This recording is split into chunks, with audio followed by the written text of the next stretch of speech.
আসসালামু আলাইকুম বাইকার্স, আমি নাজমুল বাবু আছি আপনাদের সাথে। আপনারা দেখছেন নাজমুল এক্সপ্রেস। বন্ধুরা, আজকের আলোচনার বিষয় হচ্ছে হিরো এক্সট্রিম 125 আর এই বাইকটি।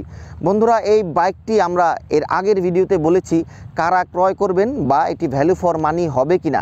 সেই ভিডিও দেখে অনেকে এনকারেজ হয়েছেন বাইকটি ক্রয় করার জন্য। তবে তাদের মধ্যে 5 ক্যাটাগরির বাইকার আছে যাদেরকে এই বাইকটি কেনার আগে কিছুটা ভাবতে হবে। বিশেষ করে আমার এই ভিডিওটি দেখার পরে আমি আসার সময় বাইকটি চালিয়ে যখন আসার সময় আমাকে একজন জিজ্ঞেস করলো, নাজমুল ভাই এই বাইকটি কেমন হবে। তো আমি তাকে জিজ্ঞেস করলাম বাইকটি অনেক ভালো বাইক, তবে সে আমাকে বলল যে অ্যাপাচি 4B ভালো হবে নাকি এটি ভালো হবে। আমি তার মুখের দিকে তাকিয়ে রইলাম আর বললাম, আপনি কেমন প্রশ্ন করলেন, অ্যাপাচি 4Bর সাথে আপনি এটা কীভাবে তুলনা করেন। সে বলতেছে অ্যাপাচি 4Bর ভিতরে এফআই নাই, যেটি আগে ছিল, সেটিতে এবিএস ছিল না। তো সেই হিসাবে এই বাইকটি ওটার চেয়ে বেস্ট কিনা। আমি বললাম আপনি ফিচারের দিক থেকে যদি যাচাই করেন তাহলে অনেক কিছু আছে, অনেক কিছু নাই। তবে ভালো আর মন্দ শুধুমাত্র এই বাইকটিতে যেমন দেওয়া হয়েছে ব্লুটুথ কানেক্টিভিটি, যেটি আমার কোনো প্রয়োজনই নেই, সেটিকে আমি ফিচার হিসেবে ধরি না। এই বাইকটিতে দেওয়া হয়েছে কেবল, চার্জিং কেবল, সেটাও আমার প্রয়োজন নাই। তাহলে এই দুটো কি? এই দুটো আমার কাছে অপ্রয়োজনীয় একটি জিনিস, যেগুলো অন্যান্য অনেকের কাছে প্রয়োজনীয় হতে পারে। সেই হিসাবে আপনি যদি ফিচারের হিসাব করেন তাহলে অনেক বাইক আপনার জন্য প্রয়োজন, অনেক বাইক আপনার জন্য প্রয়োজন নয়। তবে আমি ওনাকে জিজ্ঞেস করলাম আপনি অ্যাপাচি 4Bর সাথে কেন তুলনা করলেন। সে বলল অ্যাপাচি 4B একটি পাওয়ারফুল বাইক। আমি কি তাহলে এটার সাথে ওটার কখনোই কম্পেয়ার হবে না, এটা অ্যাপাচি 4Bর ধারে কাছেও যেতে পারবে না। যদি আপনি পাওয়ারফুল বাইক পছন্দ করেন, 1 নম্বর ক্যাটাগরি হচ্ছে যদি আপনি পাওয়ারফুল বাইক পছন্দ করেন, বাইকের পাওয়ার পছন্দ করেন, তাহলে আপনি এই বাইকটি ক্রয় করবেন না।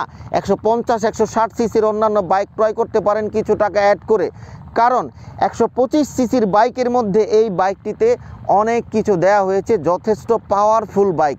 আপনি যদি মনে মনে স্থির করেন আপনি 125 সিসির বাইক ক্রয় করবেন, তাহলে এই বাইকটি ক্রয় করলে আপনি জিতবেন। তবে আপনি 150 সিসির কোনো বাইকের সাথে তুলনা করার জন্য এই বাইকটি ক্রয় করবেন না। এই গেল 1 নম্বর। 2 নম্বর ক্যাটাগরির বাইকাররা হচ্ছে যারা প্রতিদিন মার্কেটিংয়ের কাজের জন্য বাইক ব্যবহার করে। দেখুন, এই বাইকটি আপনি মার্কেটিংয়ের জন্য ব্যবহার করতে পারবেন, তবে তাদের প্রায়োরিটি কি?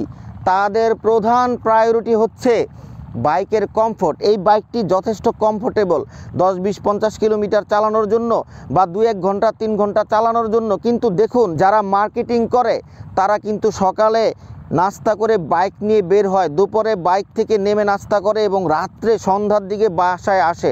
আমার এলাকায় এরকম অনেক মার্কেটিং অফিসার আছে যারা সারাদিন বাইকের মধ্যে থাকে। তাদের জন্য এই বাইকটি আমি মনে করি 100% কমফোর্টেবল হবে না। তারা আরও বেশি কমফোর্টেবল, আরও বেশি ছোটোখাটো কম্প্যাক্ট বাইক ক্রয় করতে পারে, যেগুলো তাদের সারা দিনের যাত্রার সঙ্গী হবে। এবং এই বাইকের পেছনের যেই সিট, এই সিটে কাউকে নিতেও পারবেন না, মানে সারা দিনের জন্য হয়তো কষ্ট হবে নিলে, অথবা জিনিসপত্র যদি নিতে চান তাহলে এই বাইকটিতে ওইভাবে নিতে পারবেন না। তো আমি বলে দিচ্ছি, যারা মার্কেটিং করবেন, সারাদিন বাইক চালাবেন, তারা এই বাইকটি ক্রয় করার থেকে একটু দূরে থাকবেন বা ভেবেচিন্তে ক্রয় করবেন। পরবর্তীতে ক্রয় করে আবার আমাকে দোষারোপ করতে পারবেন না। বন্ধুরা, 3 নাম্বার ক্যাটাগরি হচ্ছে এই বাইকটি একটু উঁচু বাইক। অনেকেই আছে 5 ফুট 3 নিচে। আমাকে গতকালকেও একজন প্রশ্ন করেছে, নাজমুল ভাই আমার হাইট 5 ফুট 1 ইঞ্চি, আমি কি এই বাইকটি নিতে পারবো? দেখুন, আমি তাকে কষ্ট দিতে চাইনি বলে সরাসরি বলতে পারিনি যে আপনি বাইকটি ক্রয় করবেন না, আপনি যথেষ্ট কমফোর্ট পাবেন না। আমি তাকে বলেছি আপনি চাইলে নিতে পারেন, আপনার অভিজ্ঞতা থাকলে সমস্যা হবে না, তবে আমি মনে করি এটা আপনার জন্য বেস্ট হবে না। এর চেয়ে ভালো প্রশ্নের উত্তর আমার কাছে ছিল না বলে আমি দিতে পারিনি। তবে আজকে যেহেতু ভিডিওতে নিয়ে আসছি, সেই হিসাবে আমি বলি, যদি আপনি টুকটাক চালান অল্প কিছু ক্ষণের জন্য, মানে 2 কিলোমিটার 5 কিলোমিটার 10 কিলোমিটারের মধ্যেই প্রতিদিন থাকেন, তাহলে আপনি নিতে পারেন, সমস্যা নাই। তবে আমি আপনাকে বলবো, যদি আপনি 5 ফুট অ্যাটলিস্ট 3 নিচে হন, তাহলে এই বাইকটি ক্রয় করলে আপনার একটু কষ্ট হবে এটা বলবো না, কারণ বাইকের জন্য কষ্ট আর অনেক বেশি মানুষ মেনে নেয়। R15 ভার্সন 3 যারা চালায় তারা এইরকম বাঁকা হয়ে থাকে, মাজা ব্যথা করে, তারপরেও তারা বাইকের ভালোবাসা সেই কষ্টটাকে কষ্টই মনে করে না। তো সেই হিসাবে আপনারা বাইকটি নিতে পারেন। তবে কমফোর্ট, একদম বেস্ট কমফোর্ট হিসাবে যদি আমাকে জিজ্ঞেস করেন, তাহলে আমি বলবো আপনি 5 ফুট 3 নিচে হলে আপনি এই বাইকটি ক্রয় করার দরকার নেই, অন্যান্য অপশন আছে, সেগুলো আপনারা চুজ করতে পারেন। বন্ধুরা 4 নম্বর ক্যাটাগরি হচ্ছে মাইলেজ। বন্ধুরা এই বাইকটির 66 কিলোমিটার মাইলেজ ক্লেম করে কোম্পানি, কিন্তু রাইডাররা কি 66 কিলোমিটার পাচ্ছে?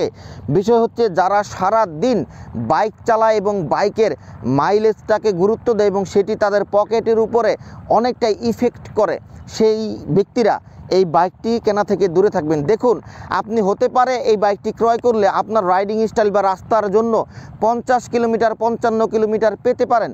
আবার এমনও হতে পারে আমাদের মুন্সিগঞ্জ জেলায় অটোমিশুকের পেছন চলার জন্য আপনি বাইকটিতে 40-42 মাইলেজ পাবেন।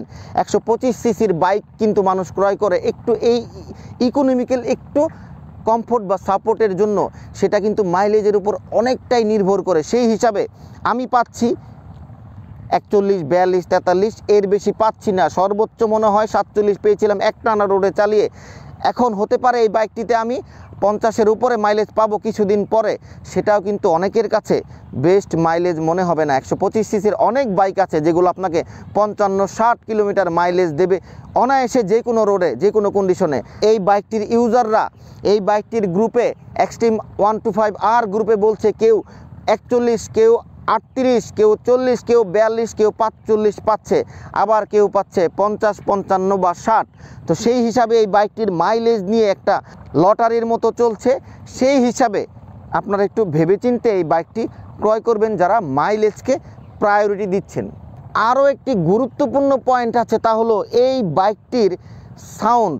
বন্ধুরা অনেকে এই বাইকটির সাউন্ড পছন্দ করে খুবই, আবার অনেকেই এই কোয়ালিটির সাউন্ড পছন্দ করে না। দেখুন এফজেড, জিক্সার, এই ধরনের বাইকগুলোর সাউন্ড অনেকেই বলে যে যারা কমিউটিং করে, সারাদিন বাইক চালায়, মার্কেটিং করে বা সাউন্ড সাইলেন্ট কোয়ালিটির মানুষ, যেমন আমি বলি এক্সট্রিম বা আগের হাঙ্ক যারা চালিয়েছে, আগের এক্সট্রিম যারা চালিয়েছে, সেই বাইকগুলো কিন্তু অনেক সাউন্ড কম করে।